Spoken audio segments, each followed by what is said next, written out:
Prime Minister Justin Trudeau and the Liberal Party of Canada are in an absolute state of chaos right now, and I'm here to enjoy myself watching it.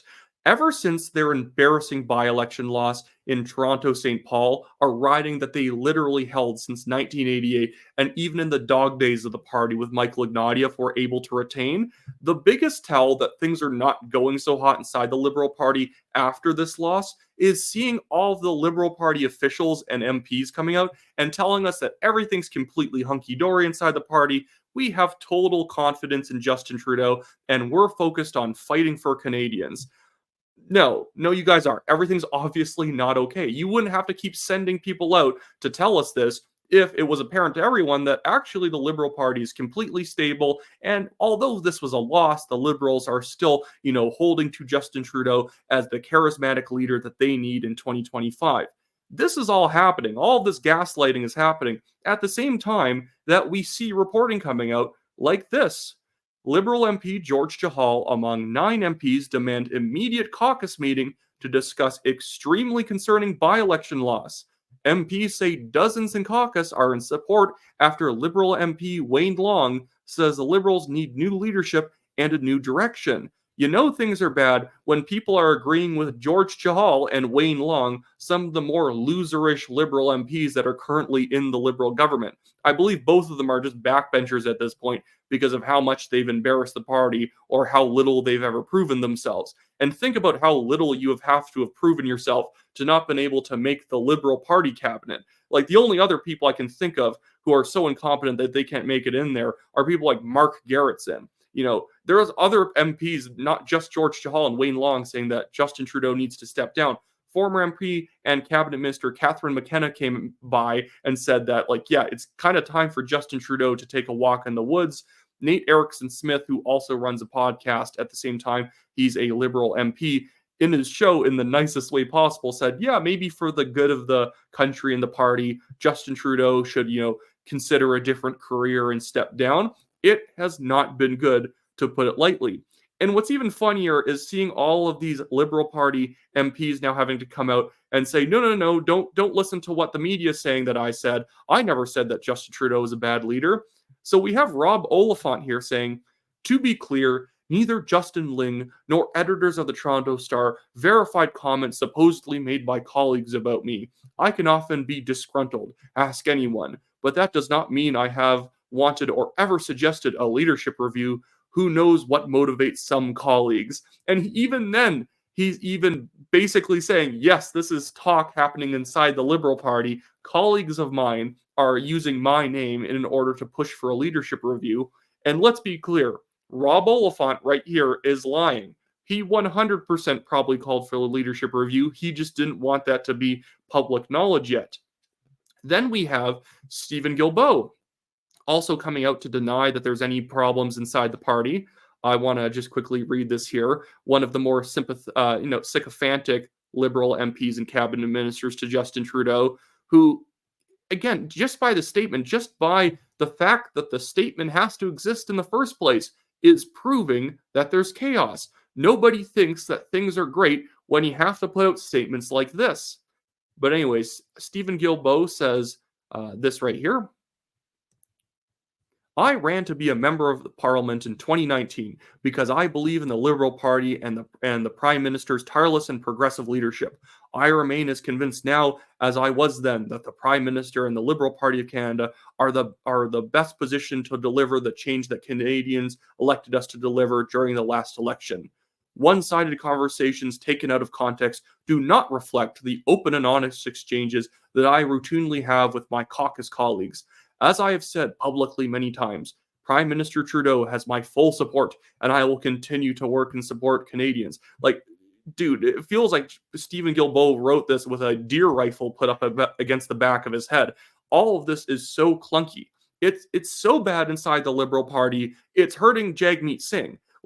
That's how bad the Liberal Party's brand is. Just Jagmeet Singh's mere association with them through the supply and confidence agreement has been utterly destroying Jagmeet Singh's popularity. And now he's taking it on the chin constantly in public because after the Toronto St. Paul by-election, he refuses to make a move on Justin Trudeau and try and push for a new leadership. It's it's so silly considering that he has the best possible hand right now that any NDP leader has ever had. Even Jack Layton never had the position that Jagmeet Singh does. Yes, Jack Layton got to be the opposition leader at some point, but he was the opposition leader to a conservative majority. I'm no fan of the NDP or the Liberals, but again, as somebody who likes to analyze policy and politics, it frustrates me to see people suck at it this bad. So here's a clipping that True North did of Jagmeet Singh, unable to justify why his own party also did worse in this Toronto St. Paul by-election, and yet he's criticizing Justin Trudeau's lack of leadership. Again, this is all happening to Jagmeet Singh because, like people like Stephen Guilbeault, he is a sycophant. He is not a public servant. He is not even the leader of his own party. He is the leader of the Orange Liberals at this point. I wanted to ask you about Toronto St. Paul's. Why do you think your party had a lower score than in 2021 this time? Well, I think what that by-election showed is how frustrated Canadians are with Liberals, really. This is a clear message that people are frustrated, like Claire was saying, at the doorsteps. We hear this again and again. Things are getting worse, not better. The Liberals have had 9 years to make improvements, and they haven't. And so now people have a real choice. And that choice is going to be between Conservatives who want to cut and got the services that people need. They're going to cut, and they've been open about it. They want to make cuts to pensions, cuts to EI. And for people that are already hurting, struggling with the cost of living crisis, that's just going to make things even worse. And then we will look at, we identify what people are going through when you're paying more than ever at the grocery store and you're paying prices that you've never seen before.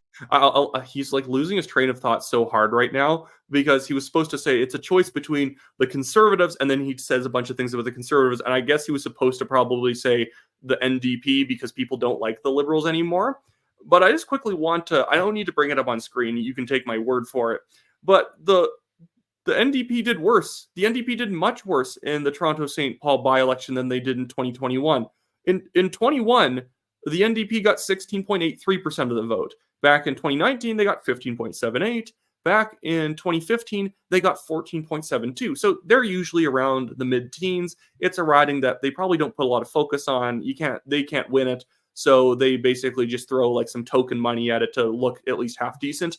But they only got 10.94% in the by-election. And by-elections favor parties like the NDP because the base of any party tends to be disproportionate to the population. Your EDA boards tend to be the same size in all your parties, and so your default volunteer base should have been enough to at least get you maybe 18%, 20%.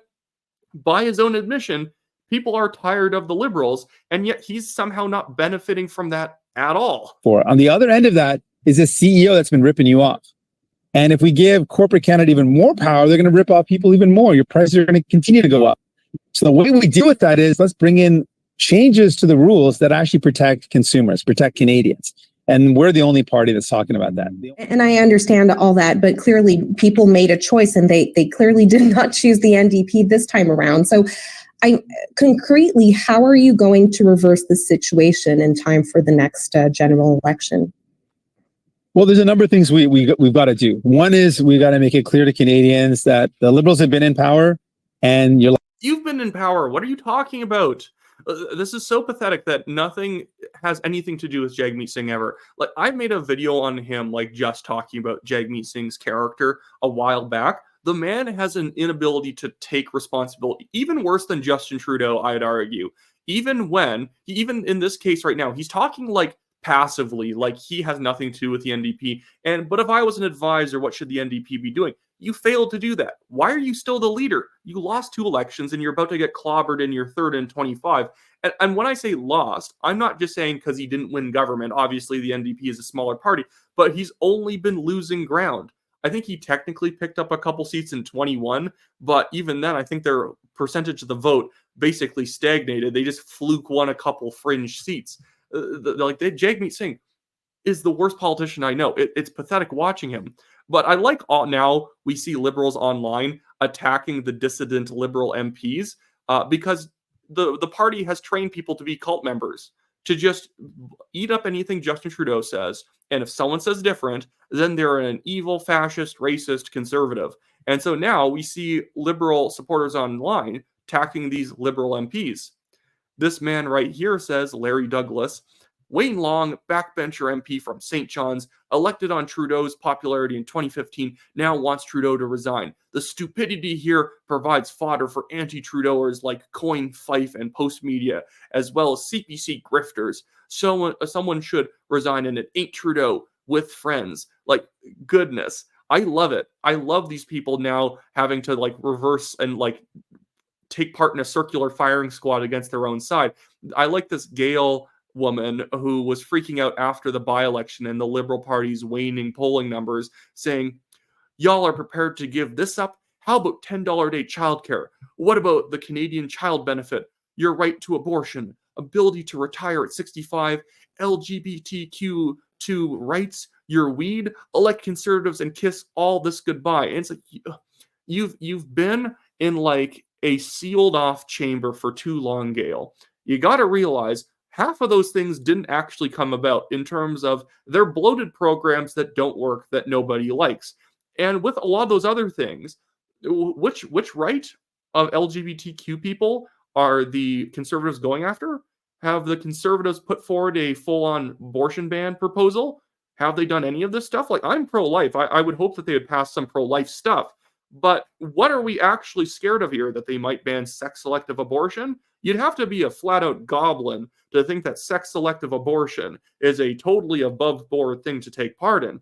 But really, liberal tactics these days, and it's been for about a year now, have just turned into, you like X thing? Well, if you don't vote for us, X thing that you like is going to go away. Yeah, do you like candy? Well, if you vote conservative, all the candy's going to go away. It's just 5-year-old student politics of just saying, do you guys want more days off from school? Do you want less homework? Then vote for us, even though everything has gotten much worse under us. That's the funny thing with what Jagmeet Singh was saying earlier. He's pretending like people have just gotten tired of these liberals in power. You're in power with them, dude. You're the one who every once in a while, when the liberals have a big scandal, you're like ducking and weaving journalist questions, wondering why you're still propping them up.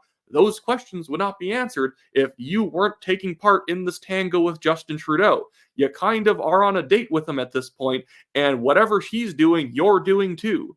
Anyways, that should be it for me today, guys. If you want to sign up to my organizing list on my website, it's just for getting people out to vote for good nomination candidates around Canada, good parties, and help organize people. You can go to my website, wyattclaypool.com. That's in the description below.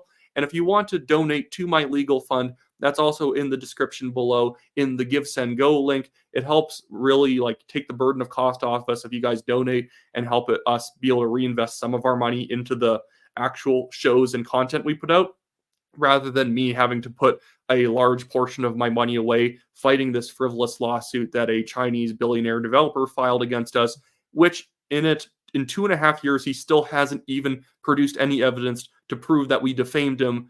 Our article that we wrote that mentioned him from a guest writer, literally everything about him was just hyperlinking to a Globe and Mail article that was a full investigation. We said nothing new about the guy, and yet he decided to sue us, even though the article we cited was 1.5 years old by this point. Completely ridiculous, but, you know, that's what it's like to work in media in Canada. So if you guys want to support us, donate underneath the video, I guess. In the description, there's a Give, Send, Go link, so anything you can provide really helps us out. I'll see you guys all next time.